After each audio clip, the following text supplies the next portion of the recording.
Good evening, Proxy Table Gaming fans. You're joined tonight by Gobbo for the Goblins Grotto Hobby Show. We have a Scabfat with us today. Hello!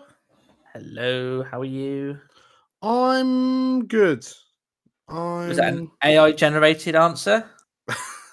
Yes, I spoke to my good friend ChatGPT for the answer to that question. Fair enough. And someone who's definitely not AI-generated. Yeah, no, I usually take 4 fingers over to. Yeah. Oh, hello, internet. How are we? Sorry, I was talking to my wife about something. How is everyone? You right? I'm going to have to stop the recording there.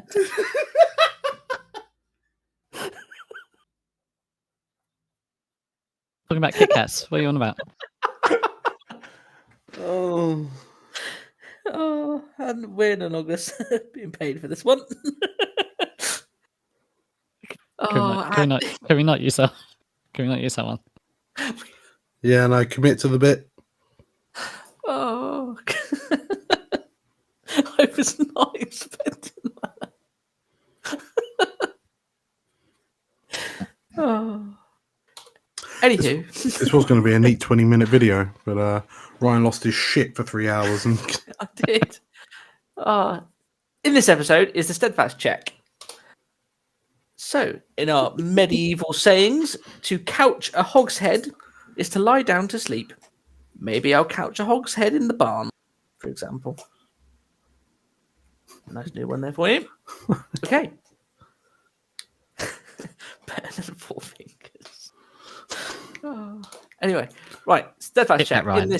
Kit Kat Ryan. Kit Kat. Kit Kat. Gaming with the next generation. And then a narrative back rep with the daughter. Yeah. Okay. So, first up, a little quick discussion. How do we improve the next generation's knowledge of the Ninth Age? So, at what age should we start talking to our children about gaming? 9. because Because 9th age. you just start leaving models around, don't you? I do. Oh, I love that. Yeah. Yeah. Like cantrips sort of thing. Just Yeah. So, how old were you guys when you started? I mean, yeah, I'm the classic one. I was 8. Because it was Hero Quest. So me and my brother got Hero Quest in 1990. Is that right? Yeah, I think it's about right. For Christmas, and then there was the Citadel painting guide, the blue one, which was like about 6 pages long or something, and it was and that was in it. That was actually in the box. And then in the back there was, like, on the very final back there was a thing about White Dwarf, and as in the White Dwarf magazine. And I asked my mum to get, if we could get, like, White Dwarf magazine as well, because it just looked really cool. And It was about 50p back then, wasn't it? it was £3. It was £3. Yeah, 1990. It was £2.99, £3. You buy a car for that then. I know, right? And they've only marked up the price like 200% in the last like 30 years. So, but I know. And then and then I got White Dwarf 135. That was my first White Dwarf, and that was it. So we were Nice.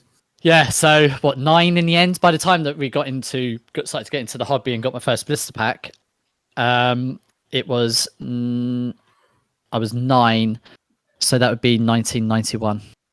Nice. You, Dan?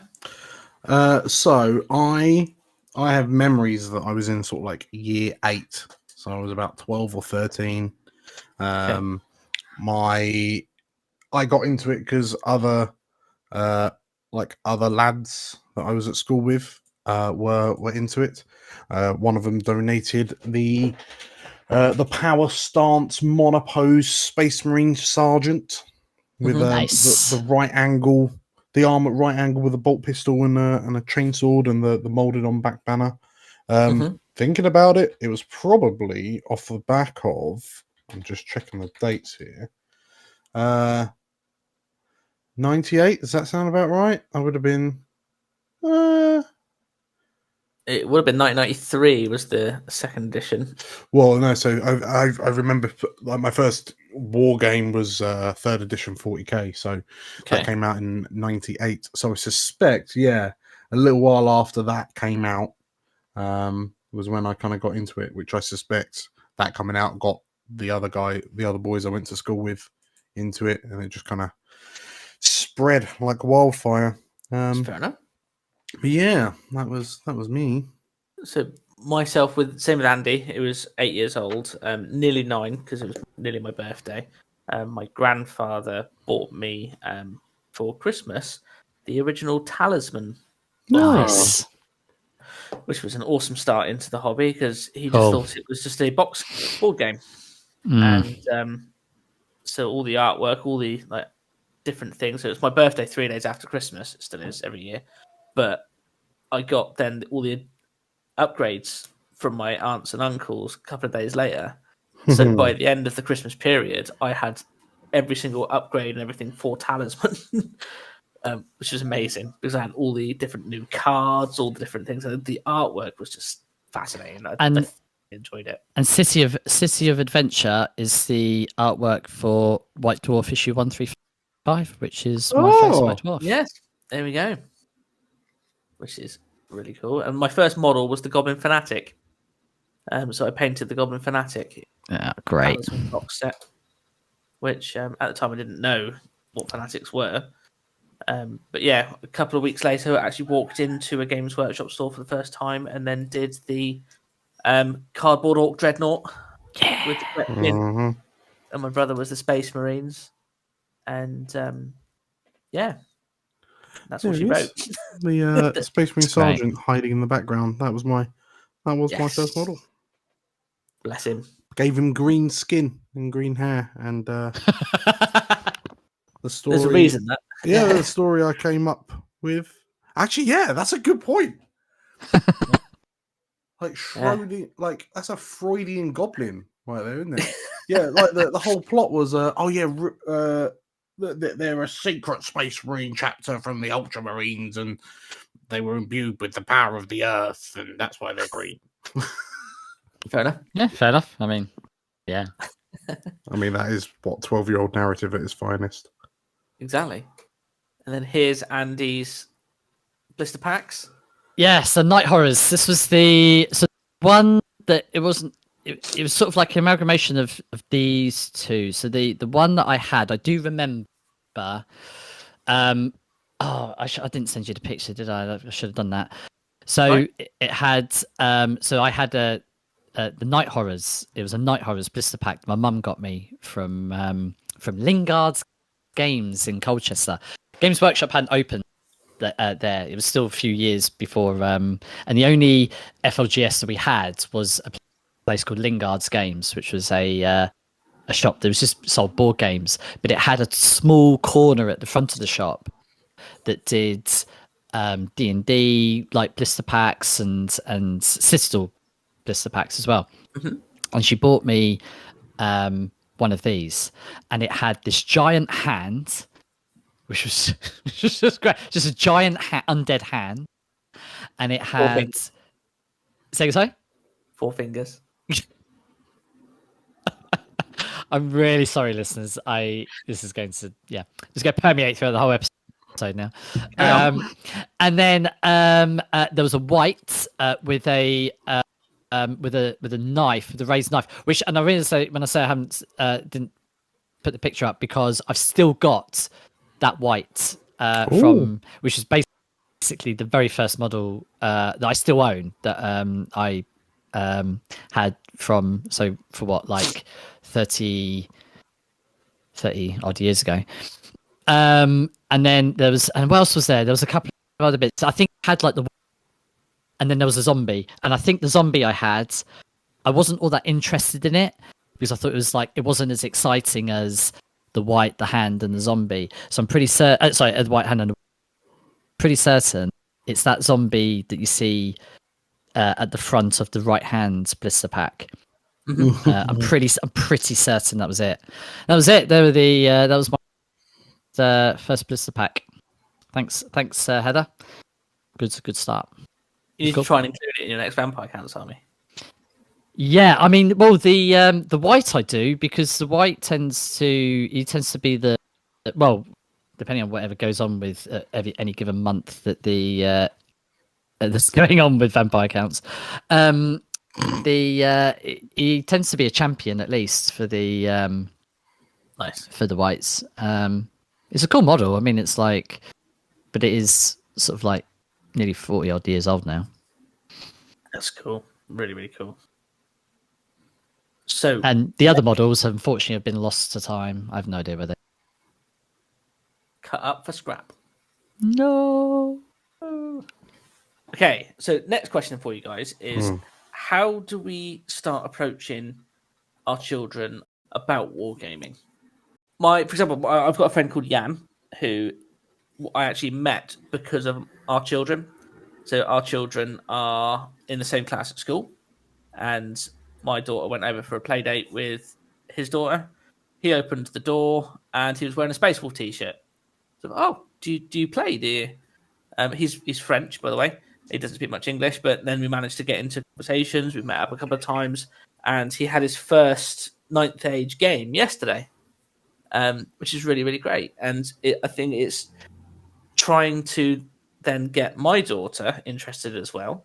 So she thoroughly enjoys Goblins. She likes the idea of the different armies and things. So we've done a couple of games with her. But it's about what should be coming next. How do we get more of the younger generation interested in wargaming? So, yeah, I mean, I think for me, it was always a draw of the artwork, painted models. But that's not what everyone's got. I mean, people have a lot of grey plastic, and I get it. I understand that. I suppose the last thing I think gatekeeping can, be it whether it's done intentionally or otherwise, and I think it's just about being mindful about gatekeeping, not just about like to any generation. We don't want to stop people from playing. These are potential opponents and people that we get to play our models with. At tournaments and down the club.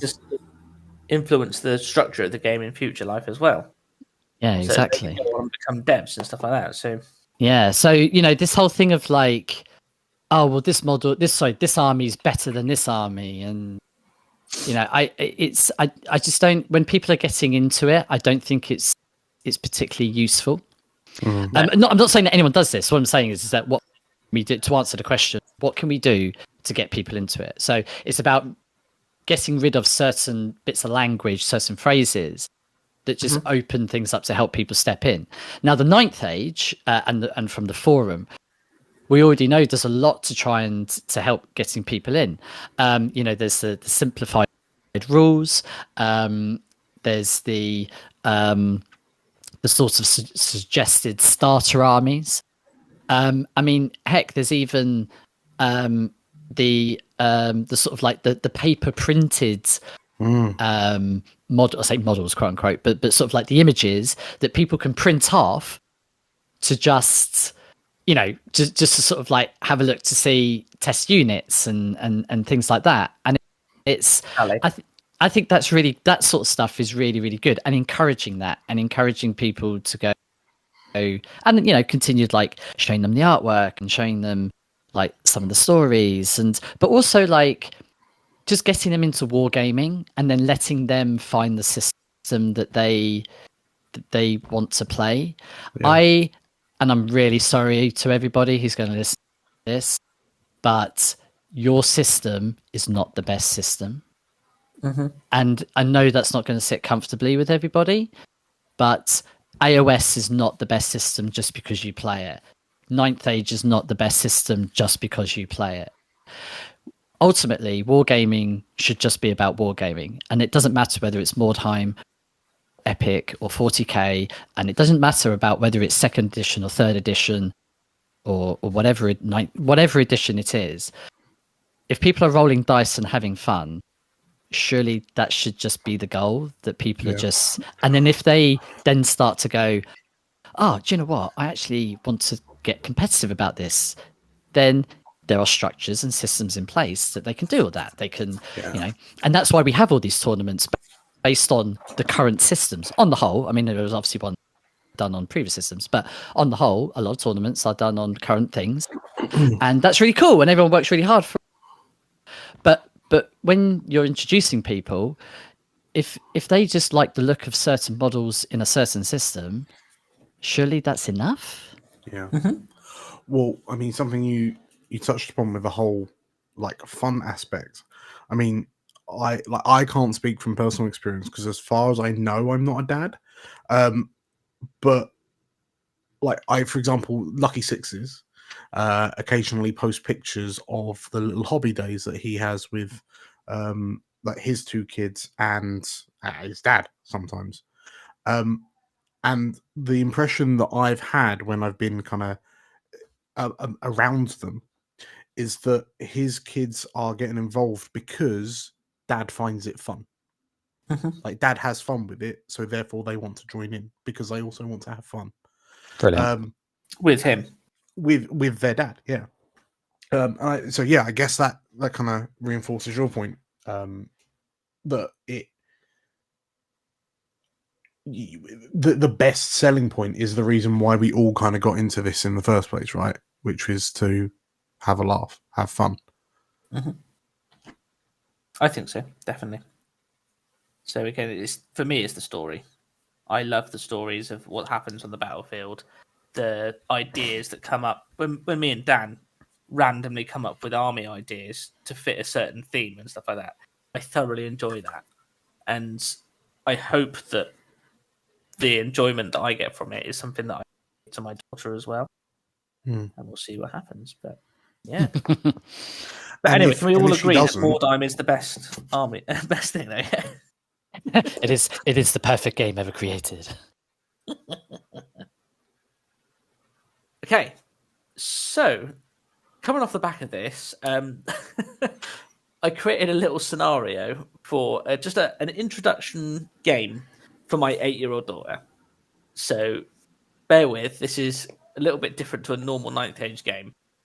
So this is Moogle. This is my little girl. She's 8. She loves goblins. She loves Harry Potter is her biggest thing at the moment. But she also just loves spending time with me, which is amazing. So I wanted to make the game fun and engaging, story-driven, and light-hearted. So that was the idea of it. It was to try and make it as fun and get her laughing about it, which I think was really important. Rather than, oh no, you've moved that half an inch too far forward.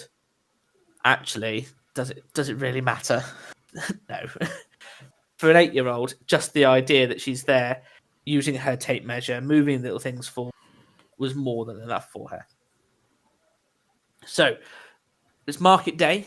Basically, it was goblins versus her empire. She's got a Roman army that she's building at the moment.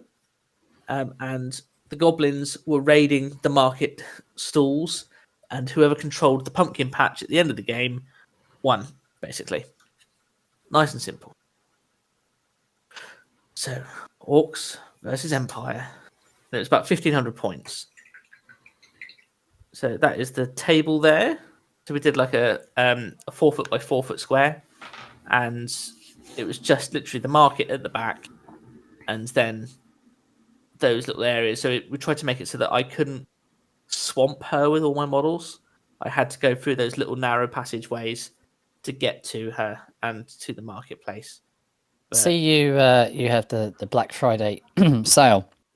yes, I'm surprised that nobody played Amazons. Yeah. Oh dear. So, Moogle's Town Guard. She named all her characters and all her things. So she had Dumbledore as her wizard. Because Harry Potter. No, it's great. It's brilliant. It's amazing. I love it. And then she had Senator Moogle which is the one to the right of the volley gun there. So that was her general. He was a prelate, and he had a shield and plate armor. Then the Mughal knights, which are the knights on the right-hand side there. Oh, yes. And then town garrison on the left. Nice. Because again, that was the town. She was protecting the market. Yeah. She then had the pumpkin guard. So they were the Imperial Guard that were looking after the pumpkin patch. Amazing. We then had 2 units of 6 walnut throwers because they were at the market. Yeah. And they had slings. Yeah. So they were throwing the walnuts at the goblins to stop them. Wait, this is so good. This is so good. And then she had Old Bess, which was the volley gun. Yes. I hate that volley gun so much. And then you had Bumblewump's raiding party. So Bumblewump was my goblin witch doctor. And we just went pyromancy just because. We had Spiddershins because I wanted a scary spider that she was naturally just afraid of, like I am, just to put a little bit of fear in there for her. We then had Stabby Gits, Shooty Gits, and Shooty Gits. So just basically just goblins. We had to have a little bit of trolls in there, which she thoroughly enjoyed the Trolls movie. And Oh, one yeah. of them called Trollabration. So she kept referring nice. to them as the Trollabration, which was good. That's great. No, it's brilliant. I love it. I think that's great. And then 2 units of Speedy Gits and some Nashers, and then a getaway wagon, which was the scrap wagon, so that I could get away with the market pumpkins and stuff like that. Excellent. Excellent. That is Maisie with her little army there. Yes. Oh, So great. Really, really proud. She's set up how she wanted it to do. So she's got the volley gun on the right-hand side, covering the side. She's got the cavalry covering the left, and then all the infantry in the centre. How did she? So when she set it up, what did she give any thoughts or feelings about what were her, did she give it any sort of commentary on her thoughts and feelings setting the army up? Did she say, I just like the look of this is aesthetically pleasing as to like how she set them up for the battle? Or did she go, this feels right because I want these to be covering here? Or Exactly. did she look you dead in the eye and go, I'm dropping for first? It would have been so cool if you did, but no. So basically I explained the terrain to her and went that I can only get to you through these 3 tunnels. So you need to make sure that you've got the 3 tunnels covered, because I've got a lot of goblins coming towards you. And again, it doesn't matter if it's a goblin, if it's an orc, it's still a model coming towards us. So the stats of what they are doesn't mean anything. So she just liked the idea of this massive horde of goblins coming towards her, and she had to defend the marketplace. Excellent. So I just spread out as is. There's no rhyme or reason. It was just I'm gonna throw it at the walls, and she's gonna just do what she can do. So she dropped for first. Amazing. So We've taught straight her well. away. So she starts pyro flowing my trolls. She's like, I don't like those trolls. I'm going to start throwing fireballs at them and stuff. So she failed the first magic cast, but the pyro flows off a troll, and then the volley gun takes off a second one. It's like, why are you targeting my trolls? It's like, because I don't like them. Oh, okay. And then my turn. I just literally just barrel forward as far as I can. There's nothing else I can really do. Again, I managed to with the fireball. So again, with my witch doctor, I just chose fireballing her biggest unit, just to try and give her a little bit of there's fireballs coming at me, but it's not going to make a difference game wise, if that makes sense. If I started fireballing off units and then like Wrath of God behind her and stuff like that, I think it would be a little bit too hard. They got to learn somehow. Right, Exactly. Got to learn somehow. Exactly. So this is back when scrap wagons had throwing weapons. And she thought it really funny that the little goblin on the top just threw a frying pan and hit one of her huntsmen over. Nice. So she was making up little stories of what was going on while I was doing all thing. It's really, really clever. That's great. Turn 2, she retreats even further away. What is she? A Sylvaneth player? Exactly. Well, she's just biding her time, I think. Biding her time. She's So been again, listening to the Pyroflow, Paired she's- Weapon podcast. Exactly, too that's what much. it is. Picked up tactics from Matty P. Yeah, she pyroflowed another bloody troll off. Brilliant. And 13. Wow. so artillery goes off and just wipes out an entire Oh Goblin my cavalry unit. Gosh. And this is her jumping for joy at just eradicating a unit of goblins mercilessly. And then the second unit of Goblin cavalry failed its power. So, all in all, a good turn. 2 for the Moogle. Wow. My turn 2. The Goblin cavalry failed to rally and run the board. What was her sort of, I say reaction, but what was her feelings, reaction to the mechanics and game rules about armies or units fleeing? Did she give any sort of insight? So because I played to the theatrics, so I was going overboard. I was like, oh no, they're really scared. Quick. And they've fired a massive cannon. They've done that. And like, yeah, you run away, little goblins. And so she was just in the moment, which I thought was really, really nice. I don't think she understood the mechanics of it. It was more the narrative entirely. But she was rolling all her dice. She was deciding what she wanted to shoot at. Yeah. It was just me then using the game to enable her to tell the story. But it's funny because I always think that that's one of those mechanics that is quite a narrative mechanic, if that makes sense. Exactly. Units fleeing because they see their mates out, or because they see something huge lumbering towards. Exactly. So on the left, the scrap wagon and the Nashers charge into the huntsman, but the Nashers fail. And she was like, "Oh no, what am I going to do?" It's like, there's not really much you can do, to be honest. Yeah. But then the goblins getting closer in the center. The one surviving troll is trying to get out of arc of that volley gun.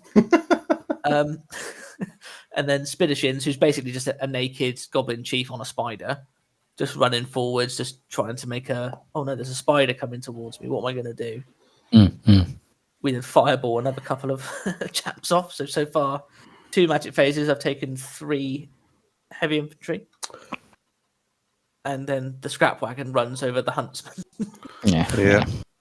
And she was like, "What are you doing? Why have you killed them? Why have you killed them?" It's like, "I'm sorry, they got splatted." And she was like, "Oh no!" Like head in hands, just like, "Oh no." Then it all starts going wrong. Wait, So for who? For me, she charges with everything. So cavalry straight into the scrap wagon. She then puts damn, her yeah. heavy Nice. straight into the troll. Oh, cool. I forgot about her cavalry, actually. Yeah. And there's only those unit of goblins on the right hand flank now. Oh, my There's nothing gosh. else. Everything else has run off or been obliterated by the volley gun.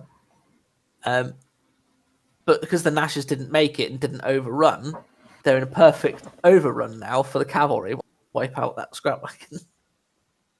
Which then has a perfect overrun into something else. Which is... Yeah, I'd like to say it was planned, but... Oh no. Volley gun goes off again. And she's just getting really, really excited. Every time she points at the volley gun, is her highlight of every round. And I hate it. It is genocide against these goblins. I smell a budding ID player. So, someone needs a misfire to bring him back down to realsies. Exactly. She didn't misfire once the whole game. I'm not happy. But hey. Moogle Knights rip apart the wagon, and the wagon... Yes, I love the Moogle Knight. The Moogle Knights. What a Taking names, name. aren't they? What a cracking name as well. I love that. And then the troll loses the combat and flees, but he survives. But the garrison overrun into the goblins.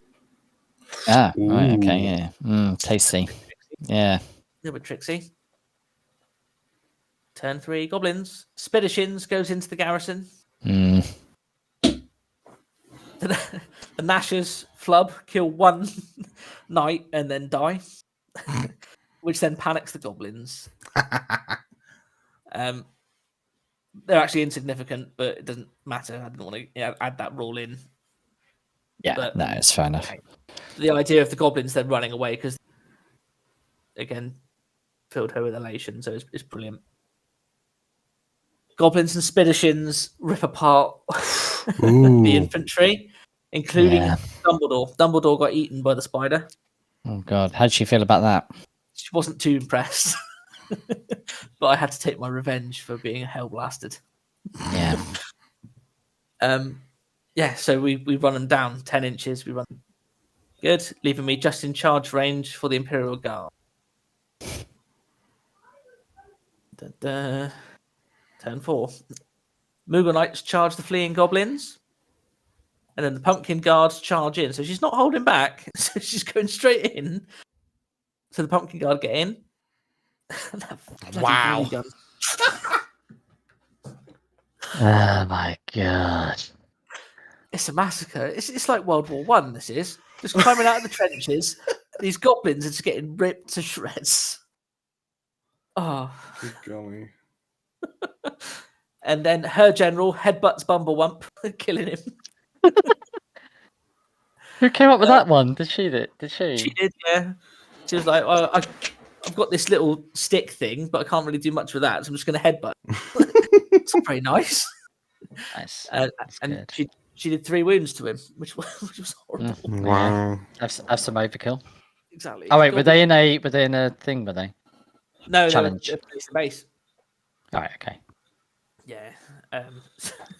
So then the Imperial Guard rip apart the goblins and down. Oh dear, oh dear. Super Troll fails stupidity and goes forward 1 inch. Brilliant. And then Speditions goes into the Pumpkin Guard, flubs, and then runs from combat. So it's not looking good for the goblins at this point, but she's pure joy at the moment because she's beating goblins away. She's apart with volley gun fire. The cavalry are charging around the flank. My big scary spider didn't do much. So she's like, yeah, we've saved the market. We've saved it. So the Moogle Knights and the Pumpkin Guard charge the fleeing Speditions and catch him. Oh god. Have some of that. That damn volley gun. Incidentally, the volley gun accidentally got dropped on the floor maliciously on purposely after the game. It didn't. It's fine. It's all right, When's her birthday? Because I'm going to buy her another 3 of those. July. So yeah, 5 wounds on the troll. Just horrific. So she's clearing up now. So big win for Senator Moog. Well done, Senator Moog. So Market is saved. So does this mean that your daughter is now the proud owner of the Golden Throne trophy? Technically, yeah. Does this mean I have to punk your daughter in a? Yeah, I'd beware though. That bloody volley gun is horrific. But yeah, the whole narrative. And again, yes, it's still about a 2.5 hour game, so it wasn't as long as normal. But we were really light with the rules. The measurements weren't accurate and things like that. It was all just to try and entice her into the story and getting her to think about what to do next and actually what the danger is. So when the trolls were coming up, I need to get rid of the trolls. I need to get rid of the trolls. Then it was suddenly the big spiders coming, then the cavalry and stuff like that. So she kept trying to think tactically without necessarily knowing that was actually the right thing to do. I mean, yeah, dude, she's only been on this planet for 8 years, and that is incredible. I mean, that is how you parent, and that is how you bring people, anyone. That's how you bring anyone. I mean, regardless of their age, but that is absolutely how you bring the next generation into wargaming and into Ninth Age specifically as well. Well done, mate. That's absolutely incredible. Brilliant work. And well done. For myself as well, it was really good fun for me just to see her enjoying something that I've been doing for 30 years. Mm. And actually, I can see myself in her, obviously, because again, I had that similar journey when I was 8 years old. So to then see that this is the start of her journey, where she's already talking about getting more units, she's already getting different characters, and what she wants to do next. She wants to get a blooming steam tank next. But Nice. yeah, sadly, the Romans didn't have steam tanks, dear. Oh, Mhm. oh God, here we I go. smell a sore loser. Yeah, first one's free. Um, but but yeah, That is Bumble One went excellent. without dinner, and she ran into school the next day, and told her friend about it, who's the chap's daughter that I played the first demo game with yesterday. Oh, I beat Daddy's goblins. They killed them all and everything. A teacher overheard, put her hand in her head in her hands. Oh no, not you too.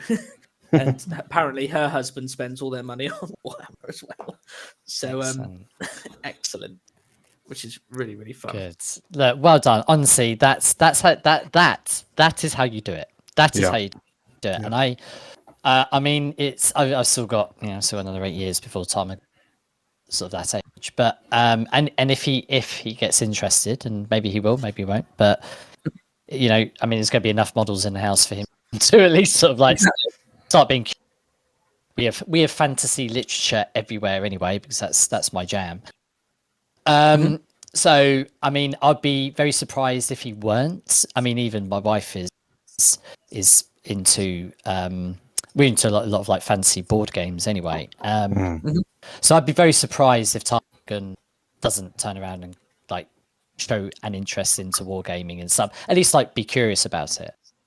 But and and that curiosity is one thing, okay, but it's about whether they want to like stick with it and and give it a go. But that is an amazing example of how you do it. Yeah. And I am in awe of you there, mate, because I think that's brilliant. You've shown a brilliant example of how to do it, and I will be remembering that for a long time.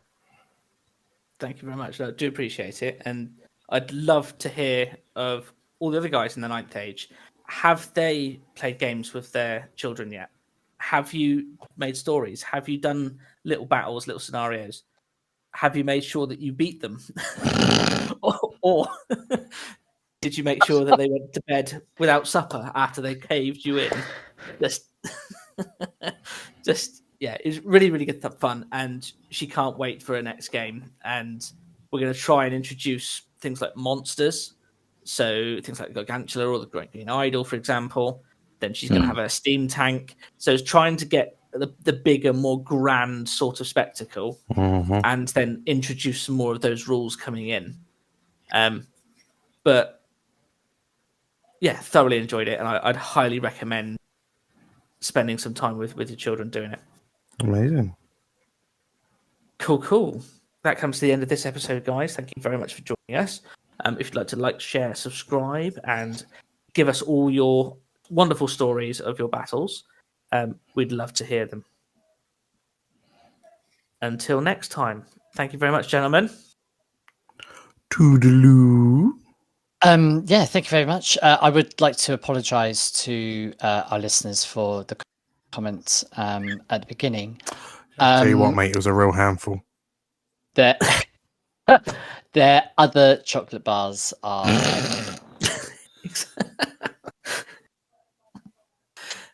Goodbye, everyone.